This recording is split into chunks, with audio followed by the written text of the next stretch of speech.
Changing an angle stop isn't always as easy as YouTube shows.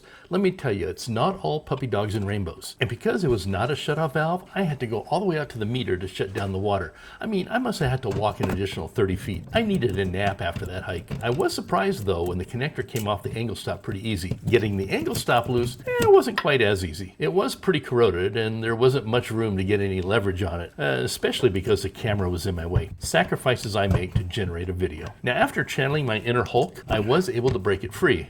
And no, I did not speed up the video. I naturally move this fast. Yeah, right. Now this is why you put a container under the valve to catch that extra water in the pipes. And things were actually going pretty smooth. Maybe this job wasn't going to be so bad. I mean, the connector came off, the valve came off, the container was working, sun was shining, and the birds were singing. I guess I should have checked the condition of the container, because when I picked it up to empty it, it shattered and this happened.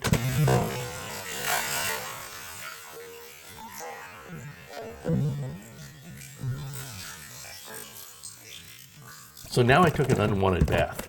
I kind of needed one, but I wasn't expecting to take one on the job. Hey, look at that. Sort of looks like when I got to get up in the middle of the night and pee. Getting that escutcheon off wasn't going to be any better.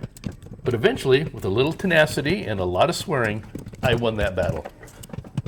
And whomever installed this valve must have channeled their inner Hulk, because that ferrule, it was not coming off. A little careful surgical work with a Dremel solved that. For PEX lines, I prefer crimp rings or clamps over compression valves, and I know some of you aren't too keen on the clamp style fittings, but I've never had an issue with them in over a decade. And Ryobi, well, they make this cool battery powered tool which makes getting in tight spaces a piece of cake. Cake.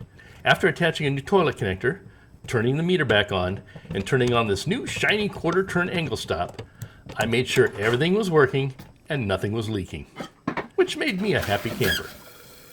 Well, except for kneeling in the water and having to clean up that flood from the broken container. So, a semi-happy camper. Like and subscribe, and check out my channel for more helpful home repairs. Bye now.